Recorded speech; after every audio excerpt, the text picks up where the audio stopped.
Okay, namni gama si dhufee wal fuudhee gama na live seenuu eenyu keenya. Naa himte fe'amasa. Irraa dubbannaa sin jenne irraa arrabsinaa sin jenne bannuti gaafiidha malee. Isaan lachuu ijoolleen sin komandoo arsiidha waan isin geessin qabdu nuti. Nuti dandeenyaan ni jeefne isaan lachuu.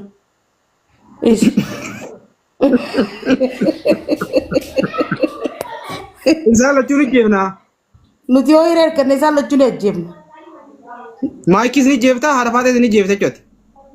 Anta kondiisuu sin jee rabbi hiree hirka kiyyan kaayini malee ilmu namaa kanaa hunda. Okay. Nuti isaanuu mana isaanii jala jirti fira yaa wantoota irra guddoodhaan tana ni jeeftii taati. Ni jeeftii miti bannuti irraa dubbannaa sin jenne irraa arrabsinaa sin jenne bannuti. Ibsaa dhagee wayisitti hima. Ibsaa iyyee dhagee wayisitti hima. Wallaalee osoo hin tahin jechi isiitiif waan hundinuu akka isaanii deemtu ifa gara namuu ni beeka. Feemasoonni biraa akkasiin jiru. Namuu ifa gara maaliifin itti amanee isaan hin jenne ni beektaa? Akka Soomaliin akka jettee makmaaktemee siimu wahaala na'ee haari yookaadii waalla Israa'iyyaa jette. Inni si abdateeti sin eegatteeni jirtaa mucaan kun amma biyya namaa kee fakkeenyaaf Duubaay amma nama Oromoon jiru yoo ta'uu baate mucaa kanarra bineensi nyaata jechuudha bar sin eegattee maaliif jalaa badde? Jechuudhaaf laali dhugaa dubbachuudhaaf wanni kun qoosaa akka fakkaatu anatu taasise maaliif dhugaa ta'ee miidhaan isaa baay'ee cime waan ta'eef qoosaadhaan jedhee uummata sobuu jaaladhe jechuudha. Tokkoffaa dhiimoodhaan sirriitti itti muyaale. Ani akkan jaalallee hin barbaanne kanaan dura jaalalatti akka miidhame waan magaalaa kanaa akkan haasa'uu barbaanne itti mee asradda'ee yookaan immoo akka galuuf seerumaanan ibsaafi ture. Ani dhiimoodhaan biloogii faguunan gara tiiktookii dhufee otoon sodaatiin ifaan ifatti dubbatate. Qoosaadhaa dhaabee asirratti hin jedheen na didee ittuma fufee innis itti fufnaan anis xiqqii keessa seenee tan fufee jechuudha. Waldiduun keenya dhufe kazaan dhumarraa si argee dhugaa ijuma kiyya laalaa akka dhugaa natti himtu barbaadaa jedhe makii.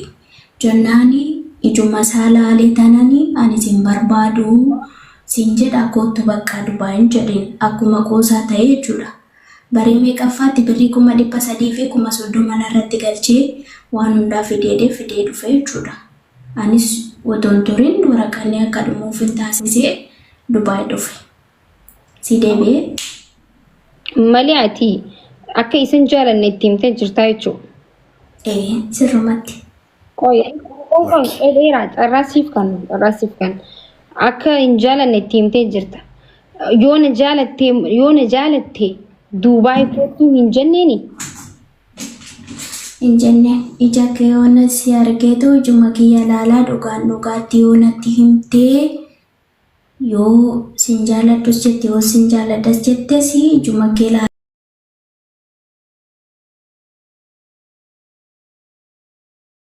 galchee birrii isaatiin waraqaan ni dhumeef. Duuba ati akkana jettuun Duubaay dhufeeti jechuun siitu ija isaa laalee himaa fi akkas jetta jechuun. Nama dide sin jaaladhu jennaan. Sin jaaladhu jennaan jetteen jechuudha. Malee akkasitti jaalala dhugaa walitti dubbattanii Duubaay kootu yoo na jaalatte dhugaan kana akka inni dubbatetti yoo dhugaan kana jaalattu ta'e Duubaay kootu naan jettee. Duuba ati yoo dhugaan jaalattu ta'e Duubaay maaliif hin deemini jennaan? Hayyee nin deemaa jee. Egaa dhiirri tokko yoo si jaalate bar aarsaa siif kafalaa dubartiinis siif kafaltiimi. Arrammoo dhufee maan naan jehee maakii akka ati naan jette sanitti isii amanee Duubaay dhaqee dhuftee nallaallee Duubaay dhaqeetiin jira jeetu dhufe jechuudha. So muyit kafadhu dheeraa.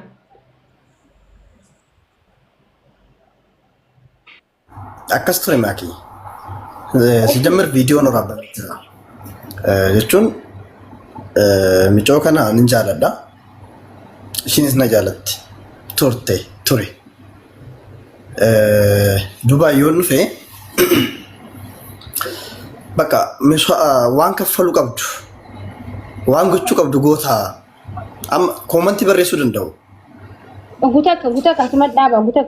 Ummata keenya Wallaggaa keessatti dhumaa jiruuf haadholee keenya tabuqqaa jirtuuf sagalee haa taanu Rabbii Haaliq yoo sodaattan dhimma jaarsaaf jaartii dhimma jaalalleetiif nama 2000 teessan gaafa namni sagalee ummataa taa'u hin jirtanii kana fayyadamuudhaan ummataaf sagalee tahaa jirraa jechuu. Rabbii Haaliq sodaadhaa ummata keessaniif sagalee ta'a.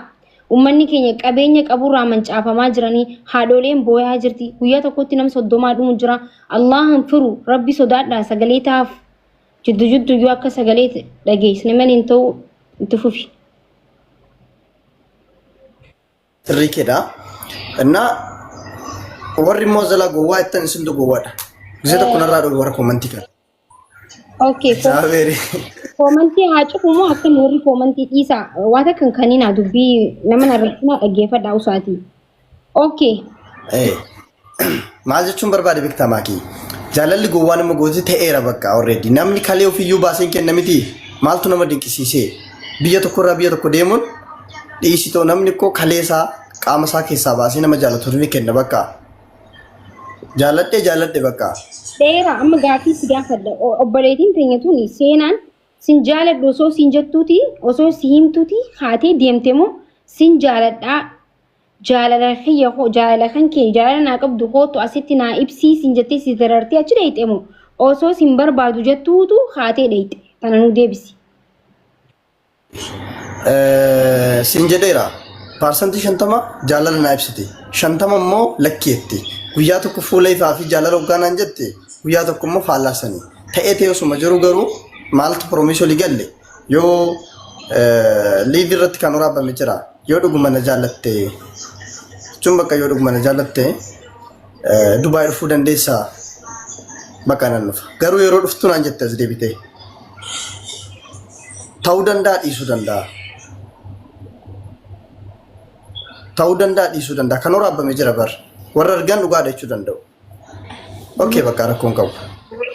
Haa ta'u na jaalattus na jaallachuu hattus qaaman si argee ni amansiifadhee abdii godhadhee deema.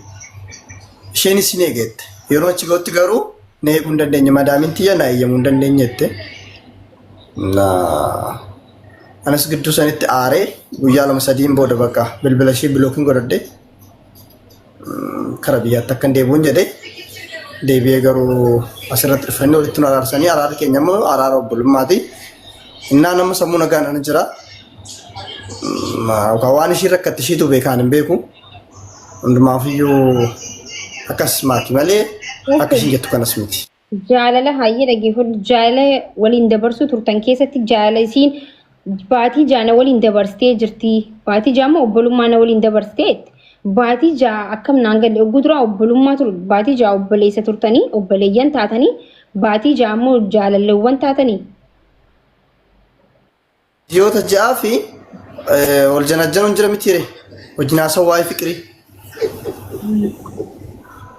Al tokko faa jechuun bakka al tokko faa ati maaf gaa'ela nuranne ati maaf jireenya nuranne ati amma yoom itteessaa yoom haadha warraa godhattaa jiramii jiree bakka fuula dubbarri koo afaan baasteen dubbattu maaki yaa'u akshin dubbii fi akkam jedheessitti maa yaa'u taatee ta'urraa bartanii tiree akkasii tiree maaki. Innaa taatu san ture. Dheeressaa gaaffii tokko sirraa qaba. Ani ibsi ji'a jaha keessatti jaalalleewwan lamaan ture. Akkuma sani bakka akkuma sani. Akkuma san akka diinatti taa'an. Qarraatii kennaa muut godhadhu seenaa. Muut godhadhu akkanatti walitti bireedaan ta'u. Hayyee dheeressaa abbaa jaalalaa dhagee. Isiin amma abdii sii kannite hin jiru. Achi dhaqee amansiifadhee dhaqaaf. Ifuma abdii ofirratti hortee deemte malee abdii isiin siif kannitee isiin yoo achi dhufte jaalala si waliin hin jiraadhaa jettee takkiin immoo osoo Itoophiyaa jirtu wanti jaalala keessatti jaalala siif kannitee si sobdee achi deemtee immoo si jijjiiramte waan akkasii hin jira isin jidduu akkasii gootee jira. Okay.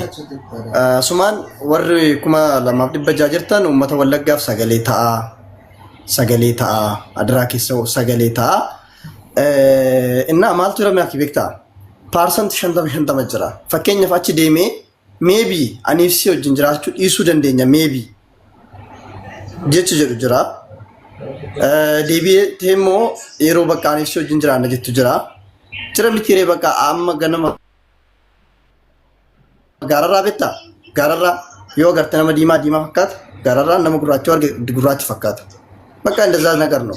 Biiftuun ganama asiin baatii galgala achilletti miti. An ganama dubbatte an galgala akkas miti beektaa? እና በቃ አንሞ ከንደምፍ በር አስትሩፍ ሚቲ ቪዚት ራን ፌን አስትሩፍ ሚቲ ወጥቃት ጀቶ ከጀለማ አስትሬ ቢየት ዴቢ አፍቶሬ እና አርገ ሲገሩ ነሞኒ ሊቭረት ተርጋኝ ረት ፈካት ባየ ነሞታ ዱፋይና ፉዳኒ በቃ ካ ቪዚት ራ ከራ ኢምፕሎይመንት ትናው ጀተሚ አስመጥሩ ነሬ ብሪት ደበለደ ካ ማስታየቾ እና መሌ ሀል ጅሩ አከሲ መሌ አከሽን ጀቱ ከነስሚቴ ቹ ጋንጅሩ ሽኒ ዱበቴ ትባዘው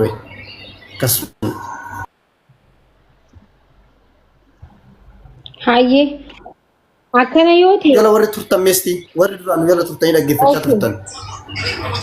Bita uummata keenya Wallaggaatiif sagalee haa taanu uummanni keenya miidhamaa jira rakkataa jira haadholeen booyaa jirti abbootiin akkasuma nama 30 guyyaa tokko nama 30 takka oltu dhume qabeenya qabanirraa mancaa jiranii rabbii yoo sodaattan sagalee taafi kuni siyaasaa miti uummata waa takka hin beekne qotee bulaatu dhumaa jira.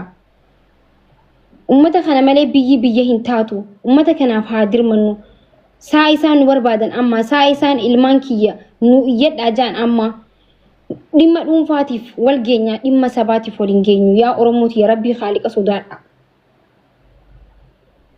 Kanuma jidduutti gizee meeqa sagalee taa'aa jira isinitti himaa jira jechuudha. Wal haa yaadachiisnu waliin haa dhaabbannu Oromoon fira biraa hin qabu kutaan 11 walii yoo hin dhaabbatin jechuudha. Okay. Abbaa jaalalaa dheeraa dhagee ammas biratti abdiin isin si kannite sin jiru abdiin isin si kannite sin jiru tiyyan goradha yoo dandee jettee deemte waan ta'eef waan isin si sobde hin jiru miti yoo ni jirate kana na abdiin 50 ni jira fakkeenyaaf kan jiru sinee geettee nan eegne lammaffaa Visa kan na hojjechiisa isheedha. Tikeettii kan na kuchisiisa isheedha. Erga kootu sin eeganaan jette eenyutti na gatuuf? Eenyutti na kennuuf? Lakki haa jettu rakkoon qabu bar. Sin barbaadu haa jettu. Sin barbaadu jechuun mirga qabdi. Miit qabadhu amma. Seenaa hayyee maaliif akkas jetteen? Inni si abdateetii sin eegatteeni jirtaa mucaan kun amma biyya namaa kee fakkeenyaaf Duubaay amma nama Oromoon jiru yoo ta'uu baate mucaa kana irra bineensi nyaate jechuudha bar sin eegattee maaliif jalaa badde?